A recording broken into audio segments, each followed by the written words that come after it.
Hey guys, and welcome to my ultimate guide on defense in Sparking Zero.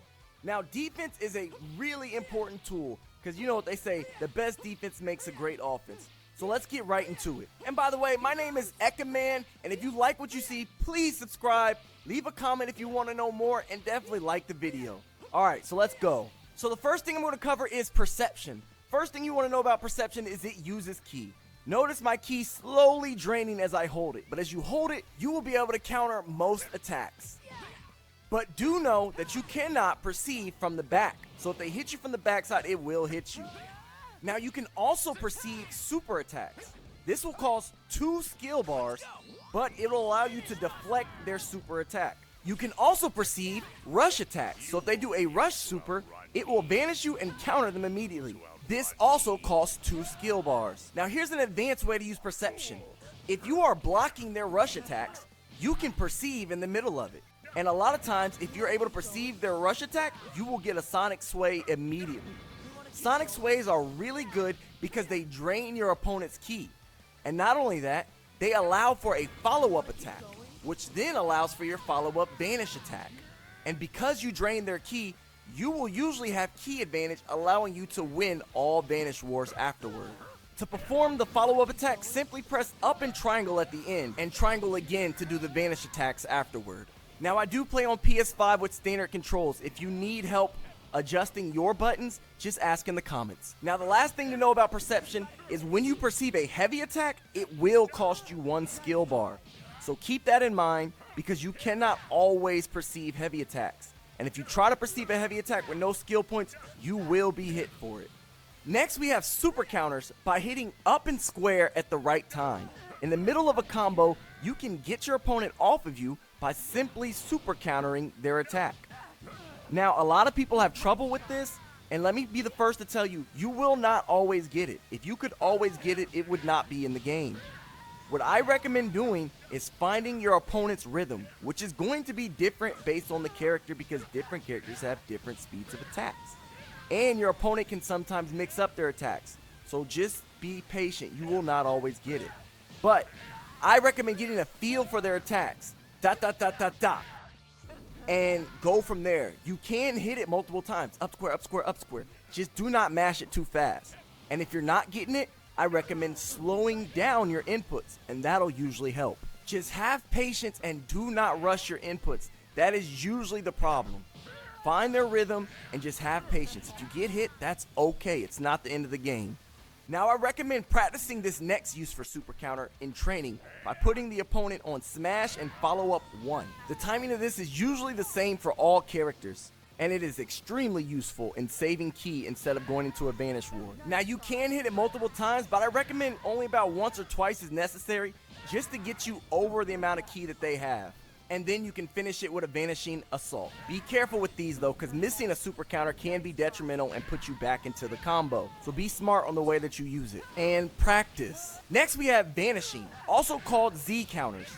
These can be used anytime you're about to be hit, but they cannot be used if you're already in the combo. But they can be used if the combo slows down and isn't a true combo, like in these rush chains. To perform these, you simply need to hit the block button at the right time.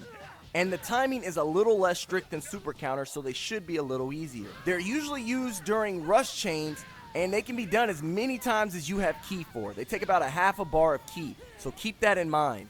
You don't want to start a Vanish battle that your ki bar cannot win. Now the patch has made the timing a little bit tighter, so keep that in mind.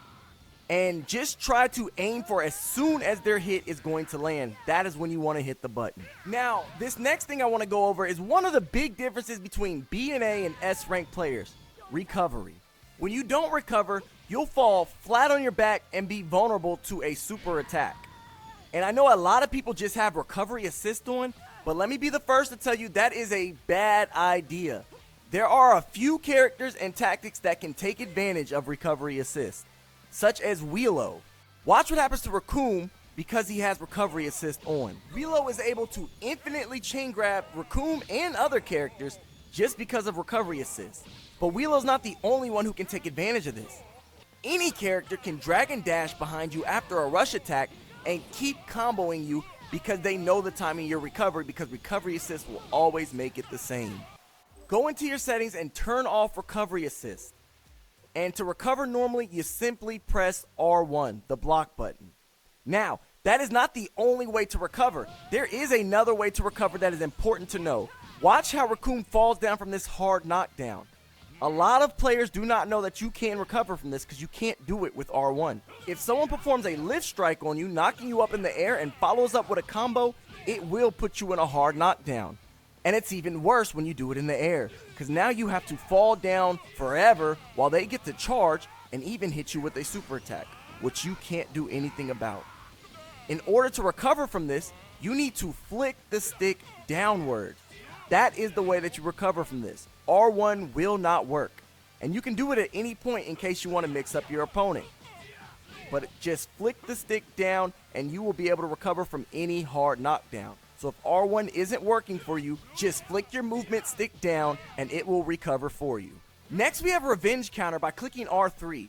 Do not use this recklessly, because if you use it in a normal combo, they will be able to just hit you again and you will have wasted your skill points. A better time to use it is when you get gut punched and they want to sidestep you. You will be able to surprise them and counter it. You can also use it if they try to lift strike you. Use your Revenge Counter to surprise them. Now, some people don't know this, but you can also Revenge Counter after getting hit with a blast or a rush. Any type of super or ultimate, you can Revenge Counter after.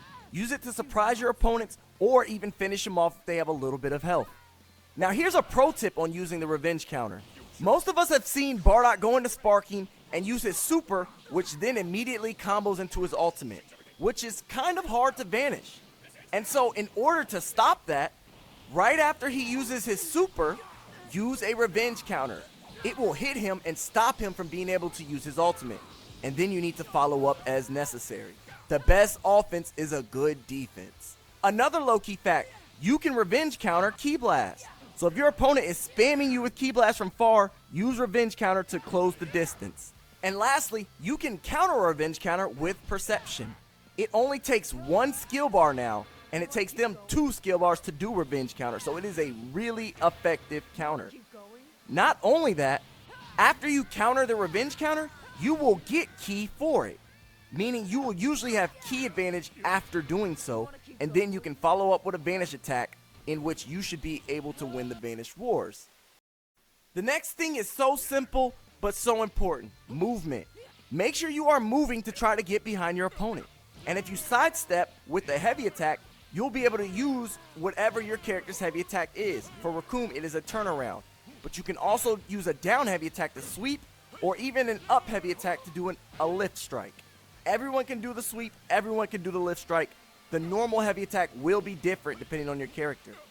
But movements have gotten so good in this game. Make sure to be flipping around and dashing around your opponents to dodge their attacks and counter when you see fit. You will be able to dodge a lot of their attacks because of your invincibility frames.